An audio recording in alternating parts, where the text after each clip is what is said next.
Hello and welcome to the Sunday Preview Rundown. We've got Marines, finally. Yeah, I mean, it's over 6 months. Yep, pretty normal, and unfortunately, as usual, delivered disappointingly. Yeah, as always. Space Marines return from battling Leviathan. Now, there is one actually exciting release here, Yeah. which is this fellow, the Space Marine Captain in Terminator Armour. This is not the Space Marine Captain from Leviathan. Yep. This is the cool multi-part kit. It is. The one that has the power fist that you probably want to put on him every single time. Exactly. And the Combi-Weapon, which is fine? I think the Combi-Weapon is a fair side grade to the Stormbolter. Yeah. Depends a lot on what you're fighting it. Honestly, in either case, it's not the gun he's actually going to use. True. And then this is where things get disappointing. Yeah. Well, yeah. We all knew it was coming like this because the way the Biologis is on the sprue with the other ones. This is Space Marine Heroes of the Chapter. They did the same thing for last edition. And Age of Sigmar. And Age of Sigmar and the edition before that. Yeah. They always have one sprue that is monopose that they eventually make multipose, or they don't. And or this they is don't. What happens. Which is strange because they did both. Yeah. Because the Sternguard are available in a multi-part kit. Right. But the Biologis and the Lieutenant are not. Phobos Lieutenant, right. This Phobos Lieutenant is not. Also, hilariously, this is a unit and two guys that can't go in that unit. Correct. What makes this really suck, there's two parts to this that really suck. Yeah. Number one, this Sternguard sprue is especially bad. Because not only is it not multi-part, but it's a combination of the combi weapons and the bolt rifles. Yeah, that is very bad. Generally, you want to go one towards the other. There's argument over which one of those is better.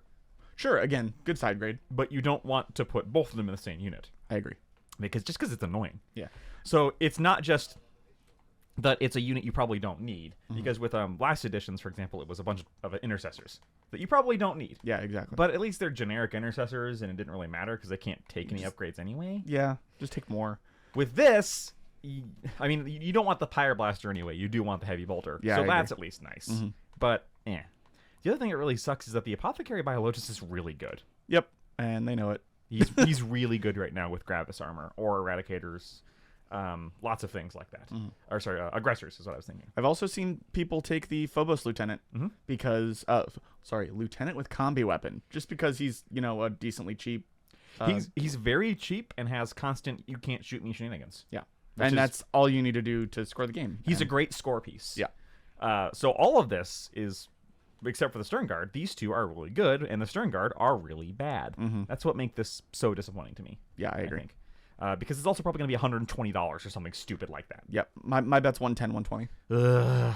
But if you need one and you missed out on Leviathan, go on to eBay. Yeah, I was going to say, wait, there are other things you can do here. Right. Go on to eBay. You'll probably find someone parceling this guy out for, even if he's $50, that's still better than buying these. The Sternguard make this a bad deal. I agree. You don't ever need the Sternguard. Now, in the happier news, we get the Ballistus Dreadnought. Ballistus Dreadnought. The de facto ranged Dreadnought at the moment. So there was a bunch of talk that there was going to be an alternate kit for this. Oh, yeah? It never really appeared. It would make sense because, the OG Dreadnought, you had a bunch of different ranged options. And with this one, it's just two. So there was... I guess there was the option because both of the other Primaris Dreads have, the Redemptor has two different ranged guns, and the Brutalis has two different melee weapons. So it would make sense if you could claws or other claws. Claws or not claws.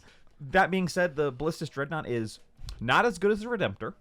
Yep. But it's also 60 points cheaper. I think 70 now. 70 now, yeah. Redemptor went up. Because the Redemptor is very good. Yeah.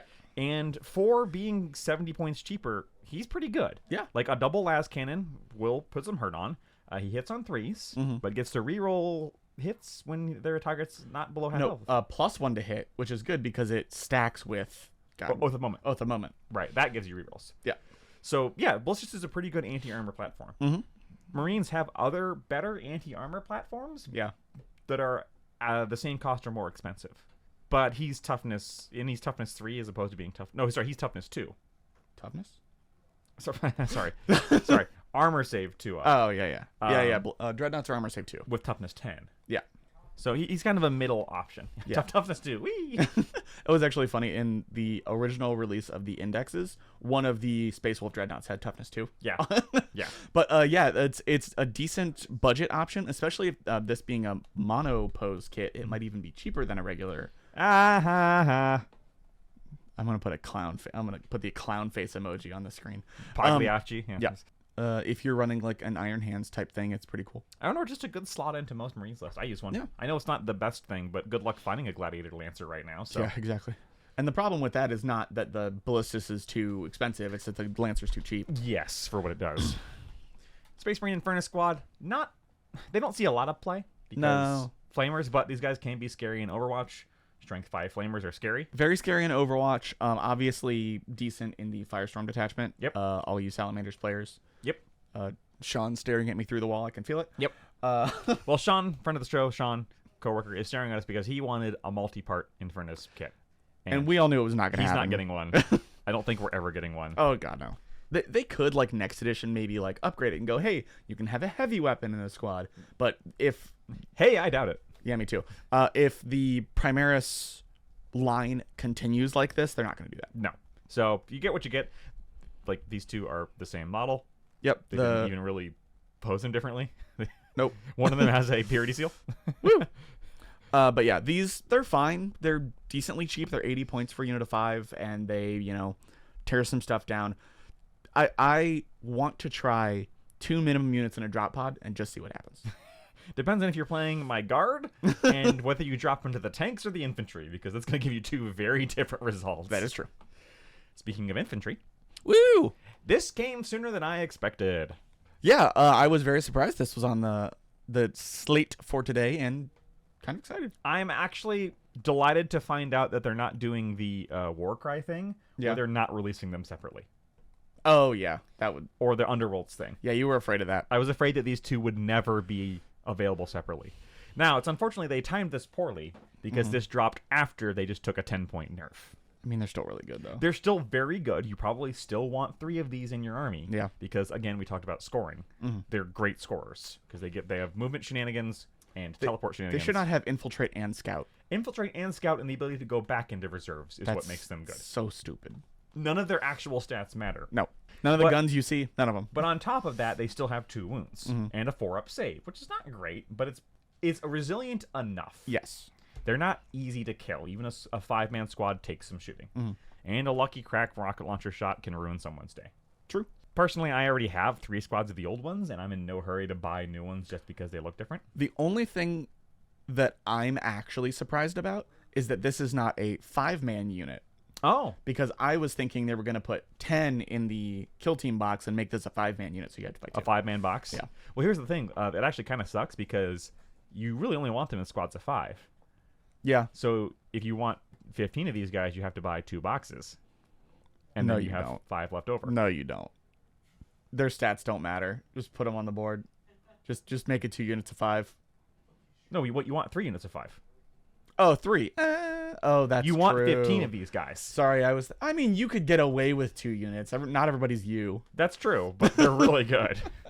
I don't know a darn thing about... I like how it says Aeldari Blades of Khaine, as if they're striking scorpions. So the reason that it's called that is because you can put Dire Avengers or Howling Banshees in the kill team. Oh. But it only came with striking scorpions. So yes, they are the Blades of Khaine. That's the kill team name. Yeah. It's just stupid. It's the plastic striking scorpions. It's plastic striking scorpions. They're fine. They got, I think they look cool. They are an amazing improvement over the other ones. Oh yeah, way better. Not even close. No. I don't like Eldar terribly much, and they're not terribly good right now. No, they're not. They're sorry, the Aspect Warrior's not terribly good. I don't mean to say that Eldar's not terribly good. Oh no, Eldar's great. Yeah. Not these guys. Yeah, that's the real problem. But yeah, kit looks fine. And then we go on to Legions Imperialis. The Great Slaughter. Is this... This is the first campaign expansion book. They announced this a long time ago. Oh, yeah. Like a real long time ago. Yeah, this is the first release since the initial release for Legions Imperialis, which is awesome. Yep. And we getting some more stuff. Yep, so this is Solar Auxilia Support. Yep. Tarantula batteries and the little rapier batteries. Yeah. I think those are, Tarantula platforms and rapier batteries. Both of these, by the way, you can still get actually in Forge World for 40k or Horse Heresy, too. What are the little tanks? Cyclops demolition bombs. Those aren't little tanks. Those are tiny little robots. They're about the size of a guy. That's hilarious. Yeah. You can use them in 40K too. They're not very good anymore. They used to have objective control. You know, used to be able to hold objectives. Oh yeah. Now they can't. Makes sense. Basically, they drive towards something and explode. Cool. So like the Tyranid mycoid bombs or whatever. Yeah, basically. They're adorable. They are adorable. And then some Legions Astartes Support. Their own guns, their own batteries. Dorito Dreadnoughts. Mm-hmm. Actually, that's a bunch of different Dreadnoughts. There's Dorito and Leviathans. Leviathan. Yep. Cool. And their own rapier batteries, which are basically the same thing, and their own transport platforms, which are basically the same thing, but painted slightly differently, I think. Possibly a different kit. Looks like the base might be separate. This made my heart leap until I realized it was for Imperialis and not for... Yeah, so you get 4 Malcadors in one box. Yep. Oh, I was like, well, it made me go, the Solar Auxiliary. Oh. Yeah. So the Malcador, which is a tank I think looks adorable. This is the Legion Imperialis version. We have seen the Horus Heresy version, but... Yeah, they're just teasing us. Still teasing us. You get 2 Infernus and 2 Tank Destroyer versions. Cool. I always like that the little thing comes in a little buggy in the with a little wagon. Which is historical. Really? Yeah, during World War II, I'll show you a picture after this. Maybe, in fact, you can show it on paper. It's called the Churchill Crocodile. It was a big old British tank that looks a lot like this, and it had a flamethrower on the front. And they put... Wisely, they put all the flamethrower stuff in a cart behind the tank instead of carrying it on the tank. So the flammable stuff's separate from the giant flame that's shooting out the front? Unlike the Astra Militarum Hellhound in 40K, which has all the flammable stuff inside, which is why it explodes on a 2 instead of a 6. That's so great. And Spartan Assault Tanks, which are basically Land Raiders. Yeah, but old school Land Raiders. And some army cards for that. So, this week, a lot of stuff, kind of a scattershot week. Bunch of re-releases, which is, not bad. Yep, not bad, especially Mr. Terminator here. This guy's probably the highlight for Space Marine players. Yeah. With the with the released and in limbo Dark Angels army rules. Yeah. Where their Terminator detachment is real flippin' good. Yeah. You might want one of these guys. That's fair. Because you can still run him if you're not running Belial, who you probably won't run. Really? He doesn't quite do the same stuff, and he's more expensive. Gotcha. It's side grade, again. You might not run. You might want a Space Marine captain, and if you want the captain, you probably want the version that can slot the objectively better... Yeah, the Power Fist is just better than the sword. Oh, yeah, it's got 1 less attack, but when you're hitting on 2s... Yeah, it's fine. I don't care. And probably rerolling hits, because you probably Oath of Momented him, because if you've got this guy in a Terminator squad, you got like 600 points in one squad. Yeah, definitely. And he's going to punch something in the jeans. So, re-release week, but not terrible. I like what's coming out. I'll probably pick up a Ballistus. I only have 1. I'm thinking about it. Yeah. I have 1. Yeah. I don't know if I want a second one. In-game, I often find it lets me down, and I have to remind myself it's only 140 points. That's fair. It performs to spec, but it doesn't perform as a model that big and scary you think it should. That's fair. That's how I often feel about it. Like, it does fine, but my brain thinks it should be dead. That's a very personal thing. Yeah. To be fair, I've only played 1 Space Marine game. And then I have not tried running it in the Iron Hands attachment. Where it would be a lot better. Because Dreadnoughts are a lot scarier in that detachment. Yes, definitely. Whereas in Gladius, you have a lot of other anti-armor options. That being said, I'm happy it's finally coming out. Yeah, definitely. That being said, check eBay. You might be able to get it cheaper. Probably. That's kind of the story for this. Except for these scouts who... it will be way more expensive on eBay. get wrecked scalpers is all I have to say about that. Coming out that quick, get wrecked. That's it from us this week. Let us know below if you're getting any of this. And we'll see you next Sunday. Bye-bye.